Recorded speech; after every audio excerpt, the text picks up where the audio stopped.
오늘 말씀의 제목이 하나됨이 진짜 힘이다입니다. 그렇습니다. 교회의 힘은 하나됨에 있다라는 것이죠. 우리가 살아가는 이 땅의 풍토, 문화는요, 분열이 자연스러운 시대에 살고 있습니다. 자신의 생각을 더 강하게 주장할수록 상대를 향해서 더 뚜렷한 선을 그을수록 강한 사람처럼 보이는 그런 세상이지요. 또 그렇게 해야 이권을 챙기는 것처럼 여겨지는 세상입니다. 제가 초등학교 4학년 때 싸워서 동네에서 이렇게 맞고 왔어요. 그랬더니 저희 아버지가 쫓아냈습니다. 더 싸우고 와라. 너 한 대도 못 때렸냐? 한 대라도 때리고 와라. 근데 아버지의 문화에서는 그게 당연한 것이고 지금도 그렇잖아요. 자녀가 맞고 오면 화가 나죠. 제 자녀가 그런 싸울 수밖에 없는 상황이다. 그럼 나는 어떻게 이야기할까? 저는 도망가라고 하고 싶습니다. 방어할 수밖에 없어서 어쩔 수 없이 그렇게 좀 다퉈야 된다면 방어하고 도망가라. 왜 그러냐 하면 누가복음 4장에 의하면 우리 예수님께서 원래 자랐던 나사렛이라는 동네에 가셔서 심한 수모를 당하시잖아요. 동네 사람들이 비난하고 손가락질하고 그러면서 예수님을 이렇게 대적합니다. 네, 대적하고 괜찮아요. 잘 알겠다는 뜻이에요. 저는 우리 자녀들이 이렇게 좀 같이 소리도 내고 그런 게 좋습니다. 실제로 좋아요. 그런 문화 속에서 자라서 그런지는 모르겠지만 사실은 그런 게 우리 교회의 희망 아니겠습니까? 계속해서 말씀을 드리면 아무튼 그렇게 나사렛의 동네 사람들이 예수님과 친해야 될 그들이 그렇게 대적할 때 주님은 어떻게 했습니까? 동네 사람들이 낭떠러지에 끌고 가가지고 밀치려고 할 때 주님은요 피하셨어요. 저는 그 모습이 성도의 모습이어야 한다고 봅니다. 근데 우리는요 이상한데 의문이 생겨요. 내가 좀 폼이 안 나고 내가 좀 약해 보이고 하는 데에 이상하게 좀 불쾌합니다. 그래서 폼샘폼사라고 그러잖아요. 좀 죽으면 죽으리다, 에스더처럼. 근데 그게 하나님 앞에서 우리가 이르면 이르리라, 죽으면 죽으리라 이런 결단을 하는 것이지 사실은 사람 앞에서 그런 모습을 꼭 보여야 할 때가 있지만 그러나 많은 부분은 그것 때문에 하나님의 영광을 가리게 됩니다. 우리가 한 번 더 이 자리를 빌어서 약속하기로 하십시다. 진짜 누구랑 대적하고 싸우려는 그런 시간이 없어야 되는데 있다면 도망가십시오. 피하십시오. 그것이 사실은 교회의 문화고 주님이 보여주신 모습이다. 자, 오늘 왜 하나됨이 중요한가? 4장 1절에 바울은 이렇게 권면하고 있습니다. 그러므로 주 안에서 갇힌 내가 너희를 권하노니. 지금 갇혔다고 그랬어요. 상황이 안 좋다는 얘기예요. 힘들다는 얘기입니다. 어렵다는 얘기예요. 그런데 목소리를 높이잖아요. 할 말은 꼭 해야 된다. 그래서 에베소서는 옥준서신이라고 하는데 굉장히 중요합니다. 갇힌 몸으로 성도들을 향하여서 내가 이 말은 꼭 해야 되겠다라고 목소리를 높인 내용인데 가장 중요한 내용이 오늘 본문에 담겨 있습니다. 그러므로 주 안에서 갇힌 내가 너희를 권하노니, 사랑으로 말하노니 이런 뜻이에요. 권면한다, 권한다, 이 의미가 그런 것입니다. 너희가 부르심을 받은 이의 일에 합당하게 행하여. 그러면서 이 1절의 말씀이 어디까지 연결되느냐, 3절입니다. 하나 되게 하신 것을 힘써 지키라. 그래서 지금 하나됨을 가장 먼저 언급하고 힘주어 말하고 있다는 것입니다. 왜요? 하나됨이야말로 복음의 능력을 보여주는 진짜 힘이기 때문에 그렇지요. 그래서 세 가지 이유를 같이 나눌 건데, 그 전에 지금 부르심에 합당한 이런 표현이 있잖아요. 이것을 조금만 더 좀 같이 나눴으면 좋겠는데요. 우리 자녀 세대들, 우리 주일학교 우리 학생들은 모르겠지만 어른들은 에베소서의 말씀을 나누었습니다. 에베소서 말씀을 나누면서 지난주에 제가 무슨 말을 했냐면, 뻥튀기 기계를 이야기하면서 쌀알을 뻥튀기 기계에 넣으면 그러면 반드시 뻥이요 그러면서 뻥튀기가 나와요. 그렇죠? 그런데 거기에 갑자기 쌀알을 넣는데 아이스크림이 나온다든가 과자가 나온다든가, 그럼 굉장히 이상하잖아요. 그래서 에스더처럼 자기의 존재, 이르면 이르리이다, 죽으면 죽으리이다 하면서 전 존재를 하나님 앞에 맡기는 그런 응답으로 반드시 하나님은 기쁨을 허락하신다. 기쁨은 우리의 그런 맡김의 응답값이다. 그렇게 말씀을 드렸습니다. 오늘 본문은 똑같은 구조인데 이제 역할이 바뀌었어요. 역할이. 그러니까 하나님께서 마치 쌀알을 뻥튀기 기계에 넣는 것처럼 행동을 하는 거예요. 입력을 하시는 겁니다. 어떤 행동이신가? 그것은 부르시는 거예요. 부르시는 거, 콜링하는 거예요. 우리가 여기에 있는 것은 다 하나님께서 부르셨기 때문에 여기에 있고, 성도, 그리스도인 다 부르셨다라는 하나님의 그런 행동하심으로 우리가 있는 것입니다. 그렇게 하나님은 행동하시면서 우리를 부르시면, 그러면 성도인 우리는 반드시 그 하나님의 입력하신 것에 따라서, 부르신 것에 따라서 응답을 해야 돼요. 그 응답값이 무엇인가? 바로 그것이 하나됨이라는 거예요. 하나됨. 교회에 오고 성도가 된다라는 것은 반드시 나만 예수 믿는 것이 아니라 공동체, 함께 예수를 믿어야 되는 것이고, 그러려면 하나 되는 것, 이것 자체가 가장 중요하다는 것입니다. 그게 성도의 하나님의 부르심에 대한 응답이에요. 우리 꼭 기억하십시다. 그걸 기억하면서, 자, 왜 하나됨이 진짜 힘인가? 세 가지 이유를 살핍시다. 첫째는 최초의 인간의 힘이에요. 그게. 두 번째는 십자가의 힘이기 때문입니다. 그리고 세 번째는 성령의 힘이기 때문이에요. 자, 세 가지예요. 이 세 가지를 빨리 여러분들이 이해하시고 마음에 받아들이면 끝납니다. 자, 우리 차례대로 살피겠습니다. 첫째, 최초 인간의 힘, 바로 하나됨이다라고 말씀을 드렸습니다.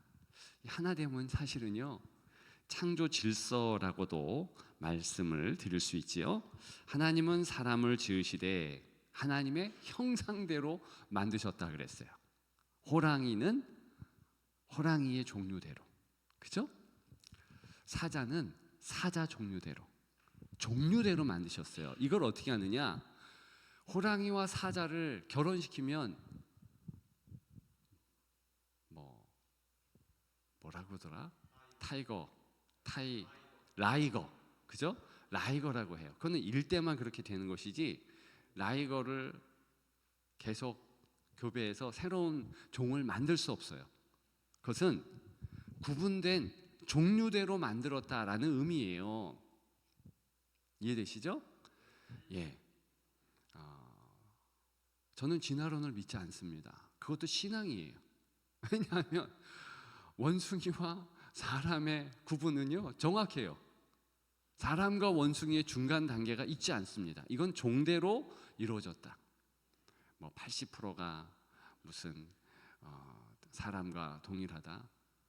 아십니까? 날파리도 사람의 유전자 80% 비슷하다며요. 유전자 탓이 아니고 하나님의 종기함대로 사람은 창조되었어요. 근데 사람은 어떤 종류인가? 하나님 형상대로 하나님의 종이라는 것입니다. 이게 성경의 선언이에요. 이건 또 무엇을 얘기하는가? 성경은 처음부터 만물의 영장이 사람이라고 하는 것입니다. 그래서 사람이요 이름을 다 짓잖아요. 자, 최초의 에덴 동산에서 호랑이나 사자나 곰이나 어떤 맹수를 할지라도요 꼼짝없이 사람의 명령에 따랐습니다. 문제 낼게요. 사람의 어떤 능력 때문에 그렇게 따랐을까요? 그것은요 하나님과 하나 되었기 때문이에요. 하나님과의 깊은 교제 가운데 있었다. 그것을 성경은요 하나님께서 직접 아담을 부르시고 하와를 부르시고 대화하셨고 직접 거닐면서 산책하셨다라는 것을 창세기를 통해서 알 수 있지요. 하나님은 삼위일체의 하나님, 그렇죠? 다 우리 아이들도 이제 세례 받기 전에 문답을 하는데 꼭 물어봅니다. 하나님은 삼위일체의 하나님이시다. 그렇게 물어보는데요. 삼위일체라는 것은요 완전한 관계, 사랑의 관계라는 것을 말하고 있습니다. 그러니까 친밀함의 최고, 그것이 삼위일체라는 용어에서 담겨져 있는 실제 내용이죠. 하나님의 형상대로 지음받은 인간은요 하나님과의 그 깊은 교제, 그래서 하나됨이 있었어요. 하나님과 하나 되었기 때문에 당연히 사람 사이에도 가장 친밀했습니다. 아담과 하와는요 마치 뗄래야 뗄 수 없는 접착제로 붙인 것 같은 그런 관계였어요. 그래서 아담은 하와에게 내 뼈 중에 뼈다, 내 살 중에 살이다, 이렇게 고백을 했던 것이죠. 다른 동물들과도 또 세상의 모든 만물들과도 조화 속에 살아가도록 그렇게 디자인된 거예요. 가장 좋은 디자이너이신 하나님께서 디자인하신 거예요. 귀한 거죠. 그런데 창세기 3장에 보면 타락을 했지요. 이 모든 하나됨의 관계가 깨졌습니다. 하나님과의 관계가 단절되자 하나님과의 관계가 깨진 것, 그것은요 조금 뒤에 생각한다 해도요 이 아담은요 먼저 하와를 비난하고 탓하게 되었습니다. 바로 그게 하나님과의 관계가 깨어져서 이제 사람 간의 관계가 깨어지는 그런 모습이죠. 그 이후에 어떻게 됩니까? 가장 가까워야 될 형제가 형제를 죽입니다. 형 가인이 아벨을 죽여요. 너무 안타깝죠? 인간은 인간을 두려워하게 되었습니다. 깜깜한 밤에 길 가다가 어떤 상황이 제일 두려운가? 저 앞에서 사람이 올 때요 두려워요. 제가 우리 교회 뒤에 논길이 좀 있잖아요. 그러면 늦은 밤에 야간 산책을 할 때가 있어요. 근데 저 앞에서 사람들이 이렇게 좀 오고 있으면 괜히 겁납니다. 그러니까 사람이 사람을 두려워하는 그런 모습, 이것이 최초 인간의 힘을 잃은 거예요. 잃은 거. 그 이후에 어떤 사람의 모습이 특징이었습니까? 하여간 반목해요. 분열해요. 장난 아닙니다. 이게 하나님을 아는 존재조차도요 하나 되지 못해요. 여러분 한번 생각해 보세요. 믿음의 조상이 누굽니까? 아브라함입니다. 근데 아브라함이요 자기 조카 롯 하나 되지 못합니다. 그래서 네가 우하면 내가 좌하고, 그러니까 네가 남으로 가면 내가 북으로 가고, 뭐 이러면서 이렇게 헤어지게 됩니다. 말이 위에서 헤어진 거지만 사실은 안타깝게도 그 헤어지면 안 되잖아요. 왜 롯이 범죄해서 모압이라는 험한 민족이 나와서 끝까지 이스라엘을 괴롭힙니까? 그게 바로 롯의 후회 아닙니까? 그것이 참 인간 역사에 있어서 분열의 모습, 이제 그게 부각되는 것이죠. 근데 그 이전에도 바로 아브라함이 있는 창세기 12장에도요 11장 후반에도 바로 그 앞에 보면 바벨탑 사건이 있잖아요. 언어가 분열이 다 나누었죠. 여러분 그 바벨탑 사건에 우리가 있다고 생각해 보세요. 언어가 갈라졌다라는 것은요 함께 하지 못한다는 거예요. 야 망치 가져와 그랬더니 돌멩이를 가져와요. 야 이거 던져라 그랬더니 자기한테 또 가져와. 얼마나 힘듭니까? 이게 작업 진척이 안 되는 거죠. 다 흩어지게 되는 거죠. 이게 죄의 모습입니다.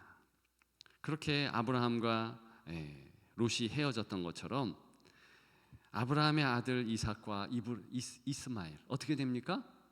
헤어져요. 그 다음에 이삭의 아들 야곱과 에서 어떻습니까? 두 형제예요.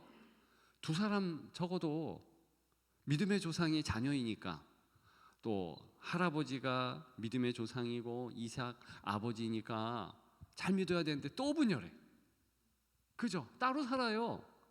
이게 자연스럽다니까요. 근데 놀라운 것은 야곱의 아들들이죠. 12명이나 되는데 함께 살아요. 물론 유다가 이제 중간에 훅 튀어서 뭐 그렇게 잠시 곁길 걷지만 다시 돌아옵니다.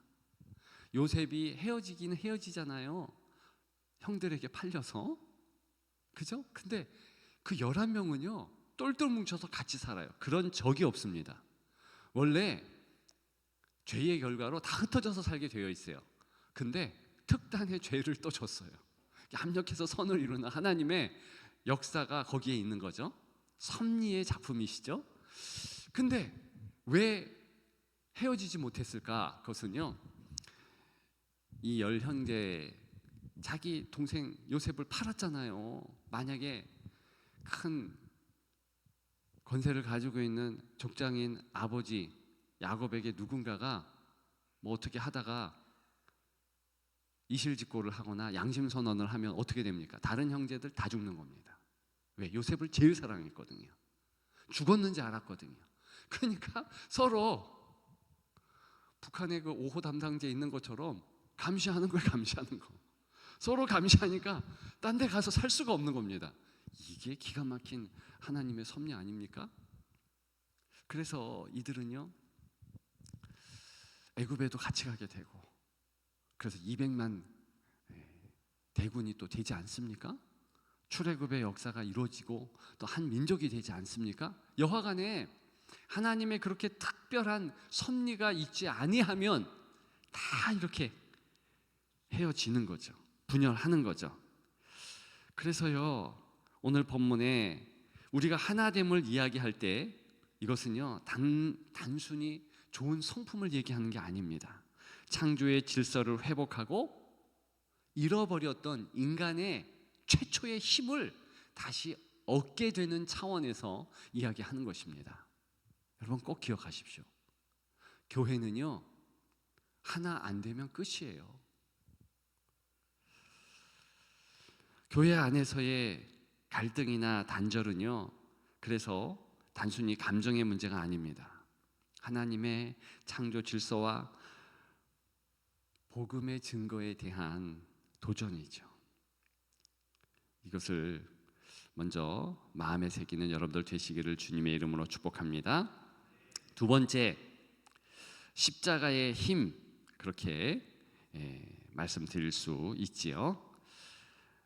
구약의 하나님은 금방 나누었던 것처럼 아브라함을 부르시고 언약을 세우셨죠. 그래서 이스라엘은요, 하나님의 백성으로 구별된 공동체가 되었습니다. 그것을 다른 말로 하면은요, 하나님과 하나 되는 백성이라는 정체성을 부여받았어요. 그래서 광야에서 내가 너희의 하나님이 되겠다라고 하시면서 하나님께서는요, 아예 처음에는 구름 기둥 불 기둥으로 하나님의 현현을, 하나님의 임재를 보여주셨습니다. 밤에는요, 불 기둥이 있었어요. 아, 하나님이 우리와 함께 하신다라는 사인이었어요. 그리고요, 낮에는요, 구름 기둥이 있었습니다. 그 구름 기둥을 보면서 진짜네, 하나님 함께 하셨네, 그것을 알게 하셨어요. 이거 대단한 거 아닙니까? 근데 저 멀리 시내산에 임재하셨어요. 두려워서 모세와 여호수아 외에는요, 가까이 가지 못했습니다. 거기 다녀온 모세는요, 얼굴이 해같이 빛났죠. 그래서 수건도 감싸고 뭐 이랬잖아요. 근데 놀랍게 십계명을 주시고 이러시면서 하나님의 함께 하심이요, 어디로 이제 확정이 되었냐면 12지파 그 진영 중앙, 그 중앙에 성막, 거룩한 하나님의 집이라는 뜻을 가진 성막, 그 텐트예요. 하나님이 임하셨기 때문에 귀한 것이지 뭐 외곽이나 뭐 이런 모습은 아무것도 아니죠. 그죠? 그래서 그것을 다른 말로 회막, 미팅 플레이스, 만남의 장소다 하면서 그 회막을 하나님이 만들라 해서 회막을 만들었잖아요. 그랬더니 이제 저 멀리 있던 구름 기둥, 불 기둥이 거기에 위에서부터 아래에서부터 위로, 그러니까 하나님의 임재를 정확하게 상징하는 거예요. 그래서 거기에 하나님이 임재, 아까 하나님의 열심을 찬양하면서 그 가사의 내용을 보니 뭐가 있습니까?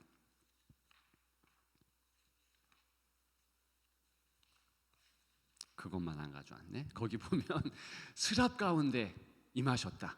그죠? 그게 바로 이 성막의 가장 지성소에 있는 법궤, 시온자, 그것을 얘기하는 거예요. 그 작은 곳에 하나님께서 임하셨다는 거예요.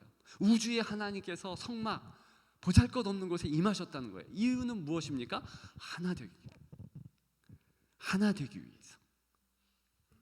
그러나 그 언약은 그 이후에 계속 이스라엘 백성들의 반역함으로, 거역함으로 이게 잘 이루어지지 않아요. 그게 구약의 아주 일관된 역사 아닙니까? 하나님은 계속 다가오셔요. 돌아와, 돌아와. 탕자를 기다리는 우리 하나님의 대표 모습, 구약의 하나님이시잖아요. 안 돌아와요. 왔다가 도망가요. 끝까지 마음을 아프게 합니다. 그래서 급기야는 예수 그리스도께서 이 땅에 오셨죠.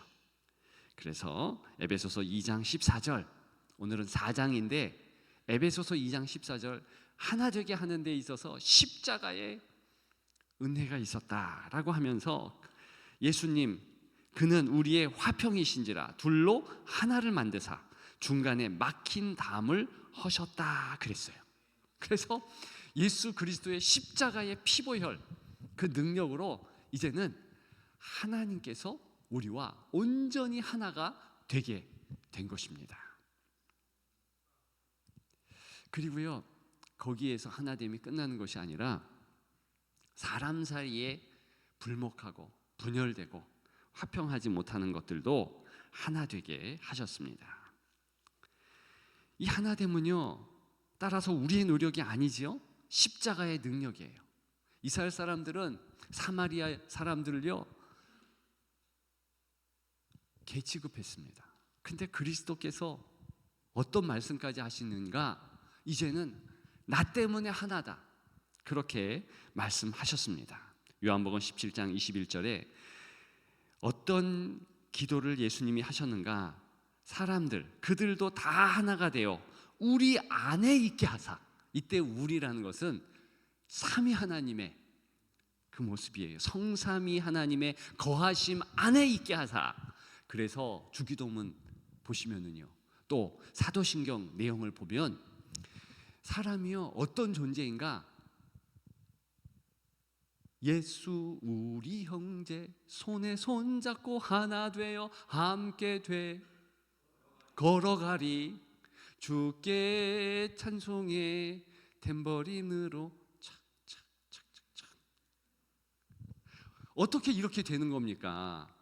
왜 우리가 예수님을 신성 모독하는 것과 같이 형님이라고 부르고 큰오빠라고 부를 수 있다는 거예요. 그게 로마서의 내용입니다. 왜요? 바로 그것이 십자가의 능력으로 우리가 예수님의 이 기도처럼, 요한복음 17장 21절의 기도처럼 하나님의 존재 안에 거하게 되는 거예요. 성삼위 하나님의 그 친밀한 교제 안에 우리가 있는 거예요. 그래서 꼭 목사님들이 기도할 때 아버지 하나님의 사랑, 예수 그리스도의 은혜, 성령의 교제, 그것으로 축복을 합니다. 이게 굉장히 귀한 축복입니다. 여러분들이 그 축복 안에 거한다라는 것을 꼭 기억했으면 좋겠어요.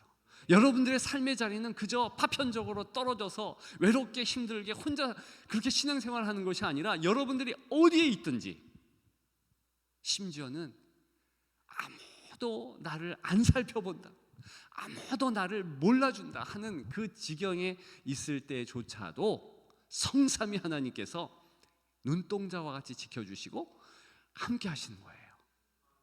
믿으면 아멘. 따라서 교회 안에서 나와 다름을 인정하고 사랑하는 것은요, 내 인격을 드러내는 것이 아니에요. 예수 그리스도의 십자가 능력을 보여주는 행동이에요. 여러분 이거 꼭 기억하십시오. 무슨 내 인격 때문에 참고 뭐 이런 게 아니에요. 그거 하나 되기 위해서 마음을 다하는 거, 바로 그것이 십자가 능력을 보여주는 행위 그 자체입니다. 교회는요, 그게 없으면 교회됨이 아니에요. 여러분 세상의 모든 단체와 모임을 보십시오. 수 틀리면은요 안 하면 돼. 그렇잖아요. 그렇잖아요. 안 하면 되죠. 근데요, 교회는 그런 것이 아니에요. 교회는요 무조건 하나가 돼야 되는 거예요. 그게 능력이니까.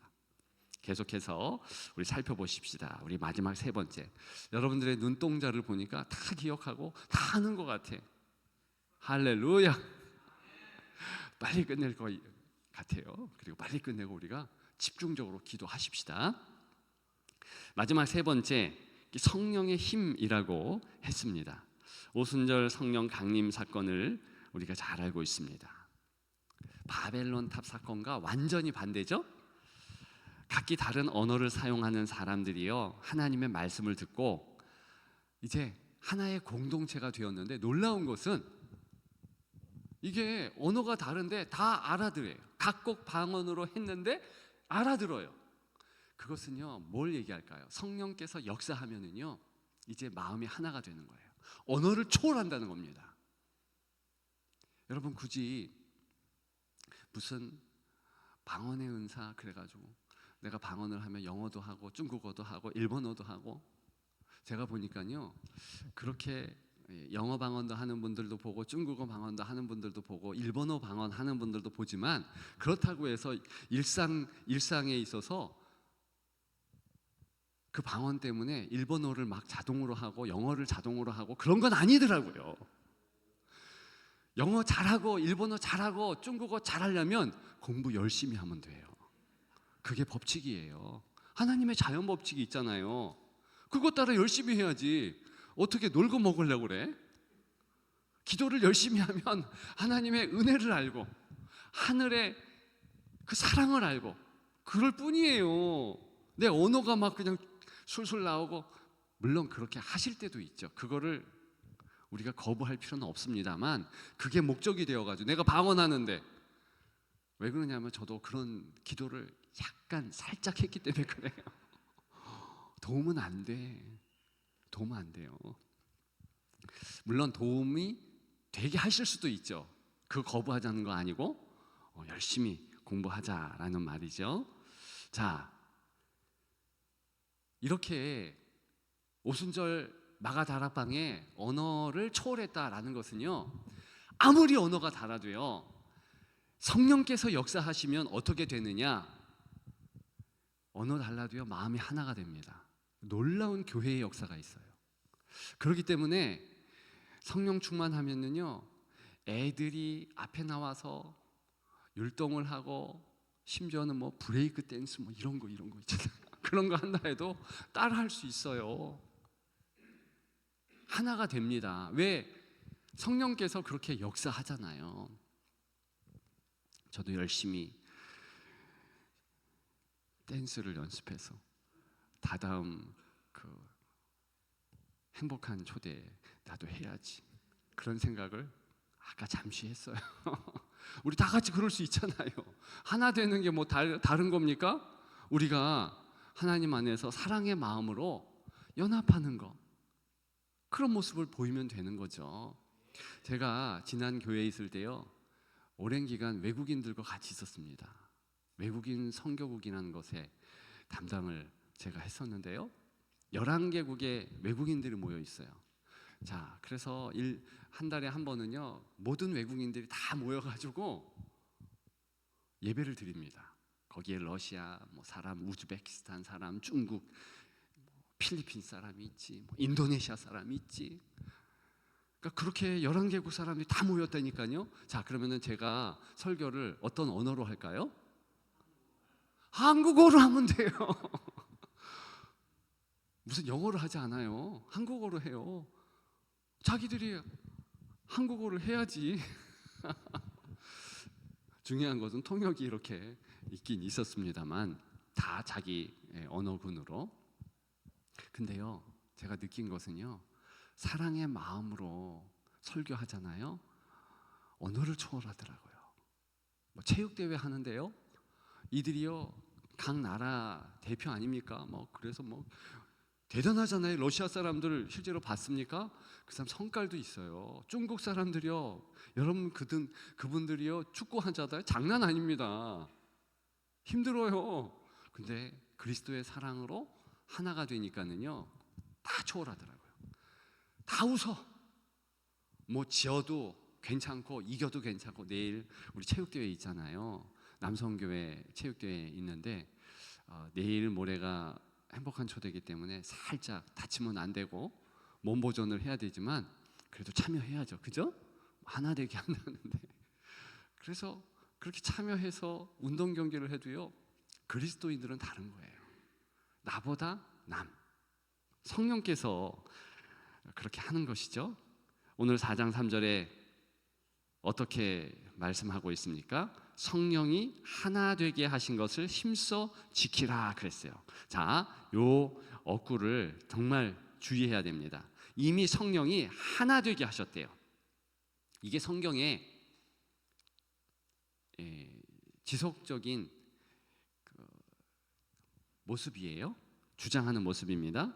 고린도전서 12장에 보면 교회를 그리스도의 몸이라고 그래요. 저와 여러분들이 그냥 존재하는 것이 아니라 몸의 지체로 존재한대요. 자, 몸의 지체는 어떻게 됩니까? 다 연결되었다는 거예요. 소위 영적 네트워킹이 되었다는 거예요. 그죠? 그리스도의 피보혈로요, 영적으로 보자면 다 연결이 되어가지고 혈육이라는 거예요. 혈육. 그러면 저의 마음이 아프면 여러분들의 마음도 아픈 거예요. 여러분들이 아프면 저도 아픈 거예요. 제가 요즘에 담임 목사로서 그걸 너무 많이 느낍니다. 그러니까 어떤 성도가 너무 아프고 힘들고 그러면 기도를 하면 그 마음이 애려요. 그리고 그 성도가 아픈 게요, 제가 잘못한 것 같아요.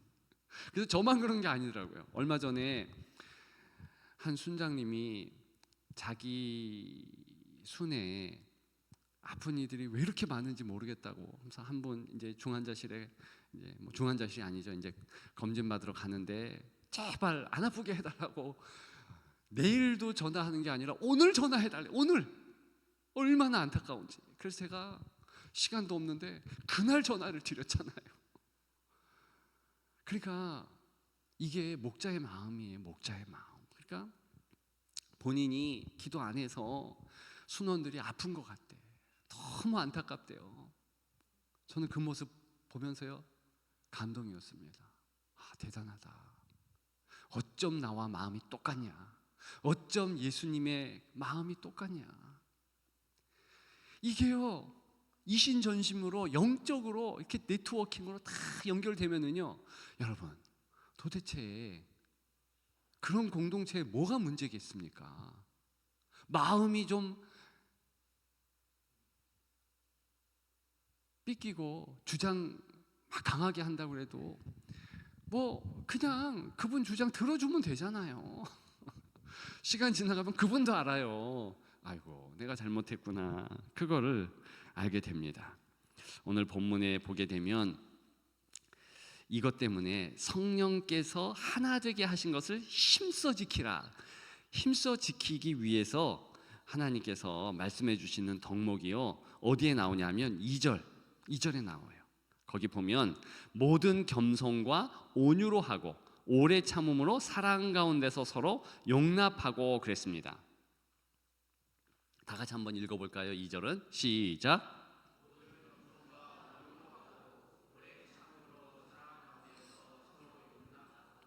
자, 여기 겸손이라고 했어요. 겸손.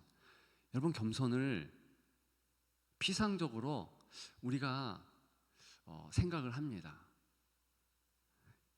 현 시대에는요, 하도 겸손 또 기독교 문화가 있고 또 유교도 뭐 그런 비슷한 거 얘기하잖아요. 나를 낮추라 뭐 이러면서. 그래서 그렇지요, 예수님 당시에 이 에베소서 쓰여질 그때 이 겸손은요, 솔직히 얘기하면 덕목이 아니에요. 이건 비굴한 겁니다. 노예의 모습이에요. 누가 겸손합니까? 내 힘을 보여줘야죠. 헬라 철학과 특히 힘을 강조하는 이 로마의 이 실존의 그런 그 용맹함은요, 그런 모습을 전혀 보이면 안 돼요. 기죽으면 안 되고요. 무슨 고개를 왜 숙여요? 고개를 빳빳하게 세워야죠. 내가 지금 죽는다 해도 고개 숙이면 안 되는 겁니다.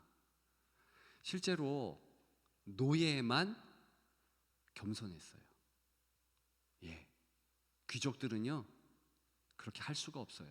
왕이나 있을 때 예를 갖추면서 고개를 숙이지 어떻게 동등한 입장에서 고개를 숙입니까? 그럴 수가 없는 거예요. 진짜라니까요. 그래서 지금 여기 나오는 본문의 이 겸손은요, 노예 상태를 의미하는 거예요. 네, 이 겸손 자체가. 왜? 신분이 다른 거예요. 여러분 비굴할 수 있어요? 자꾸 있죠, 겸손을 뭔가 자꾸 포장을 얘기하는데요, 실제로 겸손해 보세요. 그 겸손은요, 비굴함의 다른 이름이에요. 여러분들이 겸손하려면 수치, 모멸 이런 것을 각오해야 하는 겁니다. 교회에서도 마찬가지예요. 언제 부딪힙니까? 언제 부딪혀요, 여러분들이? 저는 당회 같은 곳에 또 어떤 모임 같은 곳에 그런 모습을 많이 봅니다. 이렇게 스파크가 팍 일어나고 그럴 때는요, 솔직히 얘기하면 그렇게 주장하는 A측, B측, A, B 이분들이요 다 옳은 거예요, 일면. 그리고요 그 옳은 것 때문에 사실은 피가 터지게 의견 대립을 하는 거고 싸우는 거거든요. 진짜 그래요. 여러분 가만히 생각해 보세요. 그때 누가 겸손해 줄 수 있나? 그것은요 다른 말로 하면 누가 노예 상태 되는가? 또 다른 말로 직설적으로 말씀드릴까요? 누가 비굴할 수 있는가? 여러분 솔직히 부부관계도 그렇지 않습니까? 한쪽에서 참아줘야 되는 거잖아요. 참을 때 진짜 상처받잖아요. 보통은 여성분들이 많이 참잖아요. 남성들도요, 남편들도요, 그렇게 해주면은요, 뒤에 가서 굉장히 좌중하고 회개하고 그런 부인의 모습에 전율을 느낍니다. 두려움을 느껴요. 그리고 남성이 성숙하게 되면은요, 고개를 숙이잖아요. 뭐 호르몬 때문에 숙인다, 힘 없어져서 숙인다.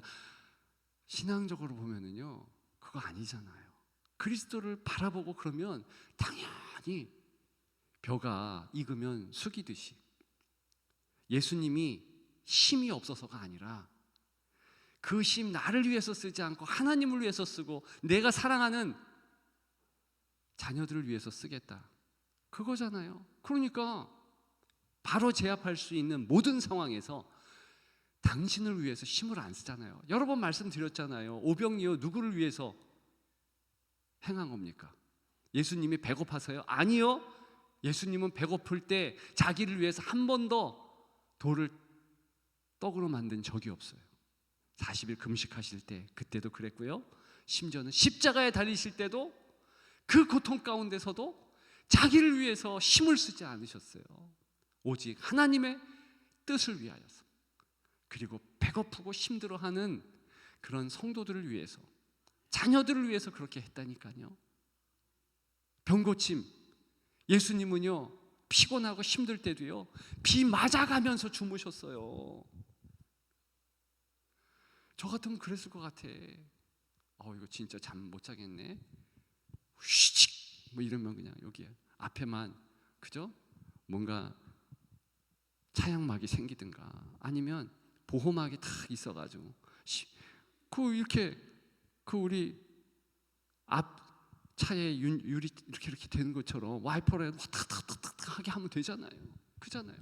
근데 다 주님이 맞으셨어요. 주님을 위해서 기적 한 가지를 쓴 적이 없습니다. 여러분 한번 봐보세요. 그게 주님이세요. 그게 진짜 능력 아닙니까? 그것이 그래서 주님의 모습이에요. 주님이 겸손하신 거예요. 온유는 뭡니까? 김온유 이름입니까? 참 좋은 이름이에요. 온유야, 너 태국에 가면 온유 어디 갔어? 그래도 아마 듣고 있을 거예요. 어딘가에. 그 온유는요 말 그대로 그 친절의 다른 말입니다. 행동하는 거예요. 중요한 것은 오래 참음이죠. 여러분 이 오래 참는다라는 뜻이 무엇입니까? 이게요 이거 하나만 헬란말 말씀드릴게요. 마크로스라는 단어와 뚜모스라는 단어가 합성된 그런 단어인데요. 마크로스라는 것은 떨어졌다 그런 뜻이에요. 뚜모스는 분노 이런 거예요. 그러면 이게 뭔지 아세요? 분노가 일어나는데 내가 인위적으로 막 잡아쬐는 거예요. 막 이렇게 떨어뜨려 놓는 거예요. 내 감정을. 이게 얼마나 힘들겠습니까? 이게 참 안 돼요. 솔직히 얘기하면. 그죠? 남자들이 안 되잖아요. 활성산소가 막 있어가지고 이게 안 됩니다. 막 불이 붙어요. 근데 오늘 본문에 보게 되면 성령이 하나 되게 하신 것을 힘써 지키라. 힘써 지키는 게 이거라니까요. 그래서 우리가 내가 분노할 때 진짜 도망가야 돼요.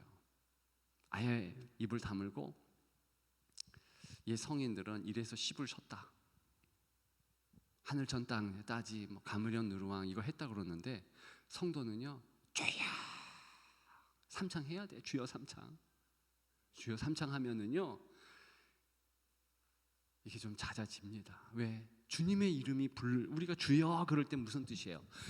주님이 내 앞에 있습니다 그 뜻 아닙니까? 주여 부를 수 없는 상황이면 손을 내미세요.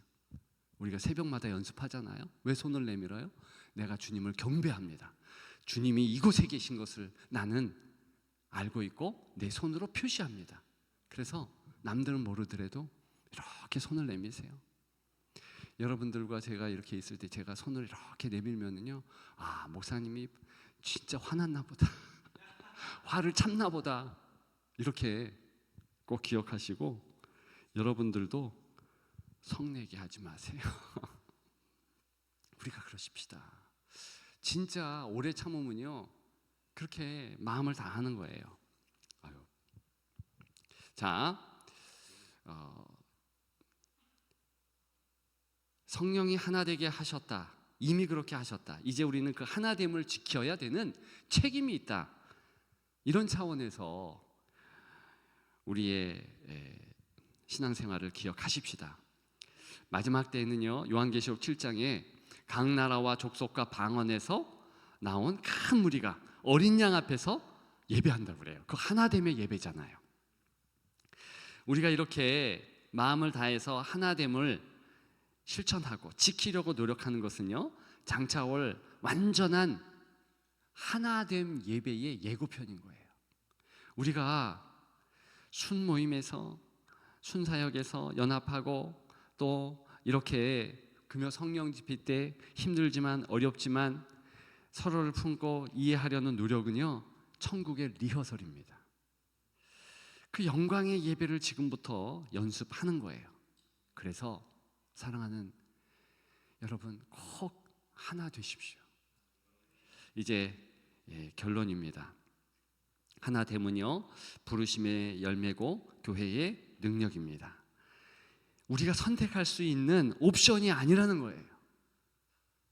부르심에 합당하게 사는 유일한 길, 반드시 해야 하는 응답값이에요.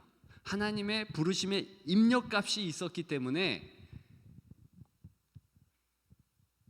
X 플러스 그러면은 정확하게 떨어지는 그 수학에 있잖아요. 과학에도 있잖아요. 영혼에도 있다니까요. 우리의 응답값이에요. 그래서 주님이 말씀하셨습니다. 요한복음 13장 35절 너희가 서로 사랑하면, 다른 말로 하면 서로 사랑한다는 것은요 서로 하나 되면 그런 뜻이에요. 이로써 모든 사람이 너희가 내 제자인 줄 알리라. 교회가 하나 될 때 세상은 예수님을 봅니다. 순모임 하나 될 때 믿지 않는 이웃이 감동을 받습니다. 우리 가족이 하나 될 때 자녀들은요 신앙을 진심으로 받아들이게 되는 것입니다. 하나됨은 교회의 능력이기 때문입니다. 그 힘은 우리의 성품이 아니고 예수 그리스도의 십자가의 능력이고 성령께서 역사하는 현실적인 능력이에요. 따라서 우리의 잃어버린 창조 때에 되찾은 힘이라는 겁니다. 그것을 꼭 기억하시면서 이제 이 예배 후에 누구와 여러분들은 화해해야 합니까? 내가 조금 더 참고 조금 더 이해할 사람은 누구입니까? 그거 반드시 생각해야 돼요. 오늘 밤 성령님께서 그 이름을 마음에 떠오르게 해달라고 기도하십시오. 그리고 그 하나됨의 힘으로 부르심에 합당한 삶을 오늘부터 살아내십시오. 그런 여러분들 되시기를 주님의 이름으로 축복합니다. 찬양을 하려고 했는데 시간이 안 되니까 그냥 바로 우리 통성으로 기도하겠습니다. 금방 말씀드렸듯이 내가 화해할 자 생각하게 도와주시고 정말 더 이해하고 더 품고 그렇게 나아갈 수 있도록 도와주옵소서. 우리 주여 한번 부르고 간절하게 기도하겠습니다. 주여, 아버지 인도하여 주신 것을 감사합니다.